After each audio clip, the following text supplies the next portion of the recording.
Chapter 18, Clipping Wings. Varys clambered the steps of the manse and entered the large doorway.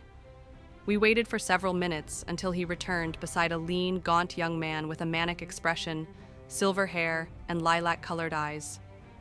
Next to the man was a young girl, no older than 13, with silver gold hair and purple eyes. Another older man flanked them. This man was morbidly obese, with yellow hair, a forked beard, and pig-like eyes. "Your Grace," Varys smiled politely. "May I present to you Lord Viserys Targaryen and Lady Daenerys Targaryen?"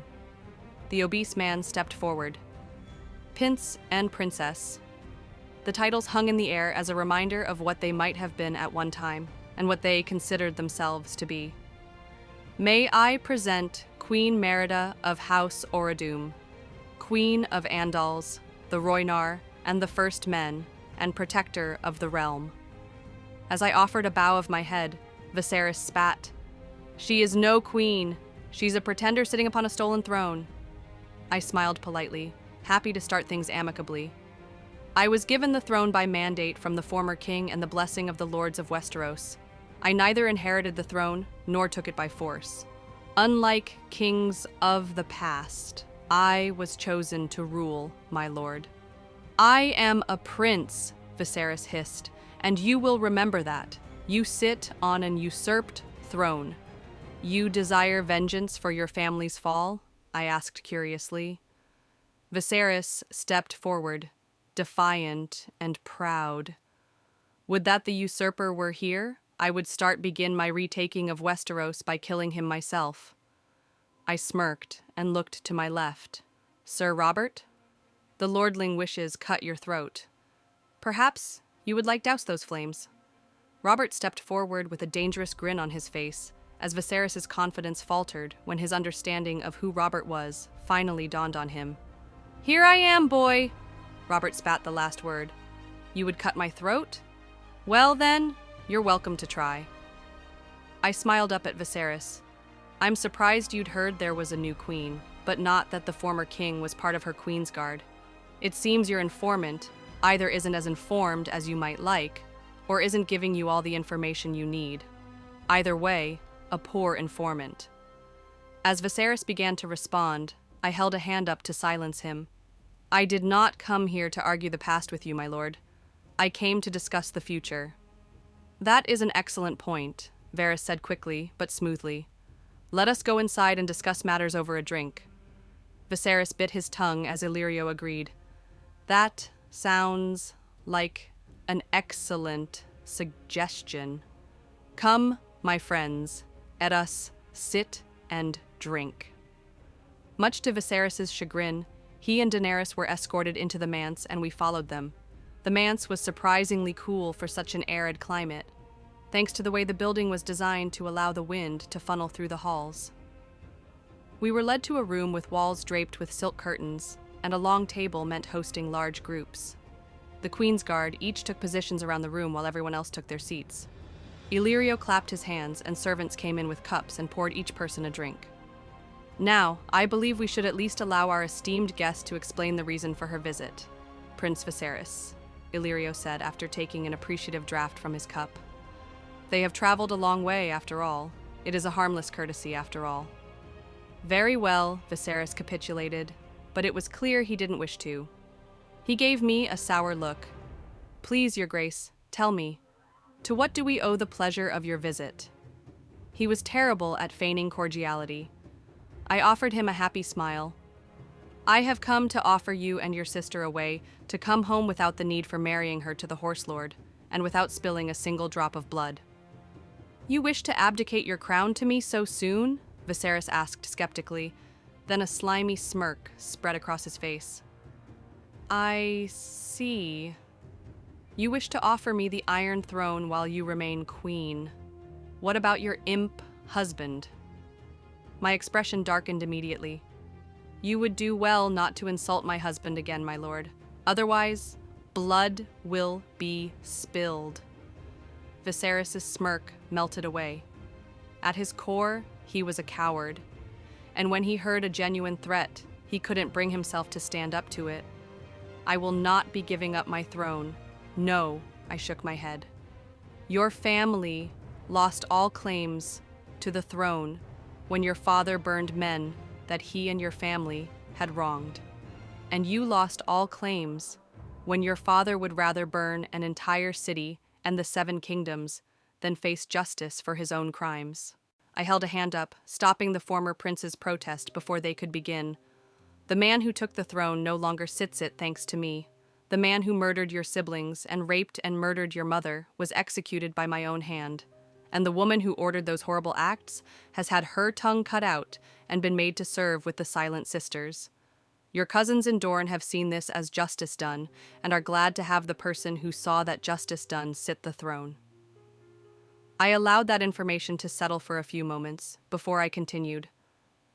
I am here to offer you a chance to return to Westeros and to positions of influence so that we might avoid a war that 1,000,000 horse lords, who you will have great trouble crossing the ocean, couldn't win for you. Would you like to hear my proposal? Viserys was seething. He didn't like the fact that I knew what he was planning. He also didn't like the fact that Dorne, the one kingdom that he was certain would rise up with his return, believed that justice had been brought to those who wronged them. Both things weakened his position considerably. We will hear your proposal, Your Grace, Daenerys spoke up, her voice shaky and demure. I bowed my head politely to Daenerys, demonstrating that I offered respect when respect was shown. Thank you, my lady, because Targaryen lands have been claimed after the fall of your family. There is no getting them back. However, as queen, I have the power to place you both in families of influence. I propose 2 marriages, the first between Daenerys and Lord Renly Baratheon. Lord Renly is a gentleman who will not harm you, my lady, Tyrion pointed out. In fact, he will likely give you leave to live your life as you choose, without expecting anything from you apart from being happy. I smiled at Tyrion, then to Daenerys. It's true. Lord Renly is happy to allow a woman to go about her business without the typical assertiveness men show women. Daenerys gave her brother a desperately hopeful expression. He sounds like he would treat me better than Drogo. Viserys snarled. I could care less about how a man treats you if it gets me nothing out of the bargain. Drogo commands an army of Dothraki who will be in no condition to fight after being seasick, I interrupted. And be cut down before their stomachs have settled enough to fight when 7 kingdoms worth of mounted, armored knights charge them down. That is, if my Ironborn haven't sunk your entire fleet before it makes landfall. I would reel in your temper, my lord, and keep an open ear. Then finish your offer, woman, Viserys snapped with a mad expression, so that I might spit it back in your face. My eyes narrowed dangerously, and I could feel the tension of everyone around me rise. It was one thing to be angry, but it was something else to take a tone like the one Viserys had just taken. It reminded all too many of them of the Mad King, and that did him no favors. In fact, I caught a look shared between Varys and Illyrio that told me everything I needed to know. I kept my composure as my smile faded to a professional expression. I was going to offer you the hand of Lady Margaery Tyrell, a woman with both beauty and intelligence, who would have aided you in spreading your influence throughout the land. My gaze locked with Varys, then Illyrio's. I've decided I don't want this Targaryen, not in that role in any case. Have Aegon prepared and brought to me in King's Landing. I'll speak with him there. Aegon? Viserys and Daenerys said in unison. What do you mean by that, Your Grace? Daenerys asked. Your nephew Aegon, son of Rhaegar, is alive and well, I replied, matter-of-factly.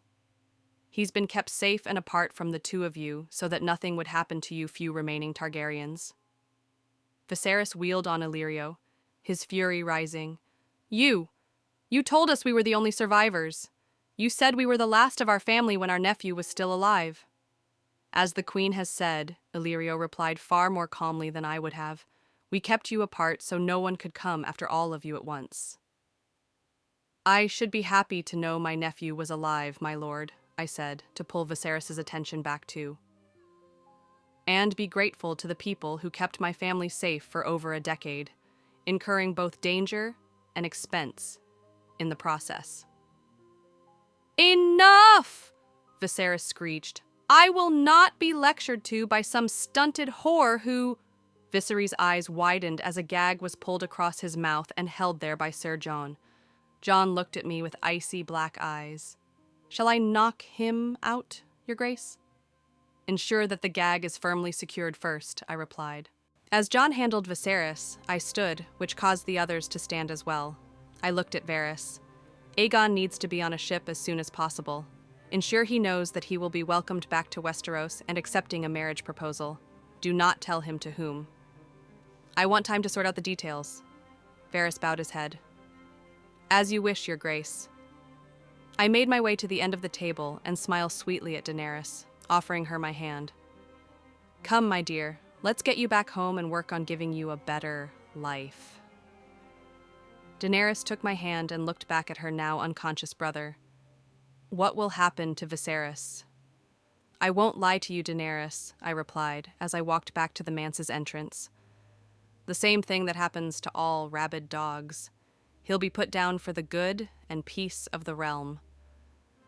I understood that Daenerys held no real love for her brother. He'd abused her all her life, vented his violent temperament on her, and treated her more like currency than family. In truth, Daenerys was nothing more to her brother than an object to be used for his own gain. She took the news in stride and simply nodded in understanding. The delegation I'd brought with me prepared to leave as Alan conjured another portal. Robert carried Viserys on his shoulder. Varys held back. If it please you, your grace, Varys bowed his head, I will remain behind. I would like to personally ensure that young Aegon is properly prepared for his trip and his meeting with you. I nodded. That's fine. And, Master Illyrio, do you have the items I requested in my letter? Illyrio paused before realization lit his features. Yes, your grace. If you'll give me a minute, I'll have them brought here. What's this, then? Serena asked curiously. I gave her a Cheshire grin. You'll see. Illyrio returned after a few minutes with a wooden box about the size of a small suitcase. He bowed as he offered it to me. My grin grew wide as I took it. Thank you, Master Illyrio, I said with a breathless whisper. Thank you very much. These will be put to good use. Are those... Serena gasped before a look from me quieted her down. She chuckled and nodded. With a final goodbye to both Varys and Illyrio, we stepped back through the portal to appear in the small council chamber. I looked at the others. You're all dismissed until our next meeting. However, if Lady Cosland and Lord Tyrell could remain here, I'd like to discuss the future of young Daenerys and her nephew. Of course, your grace, Mace smiled and bowed his head. As wish, your grace, Serena nodded. What would you like done with this one? Robert asked as he jostled Viserys' unconscious body. Find him a room he can stay in until I send for him, I replied. He's not to leave it, and no one is to know he's here. The reasoning was well known. Knowing that Viserys was back in the capital would raise heads, but knowing he was only brought back to be executed while his sister was allowed to live would raise questions. Varys and Illyrio would spin the tale that Viserys had died of some disease, and no one would question the matter. They would also add to the tale that out of sympathy, I invited Daenerys and Aegon back to Westeros as a sign of peace. And now that I had the dragon eggs, I could begin the next phase of my plans.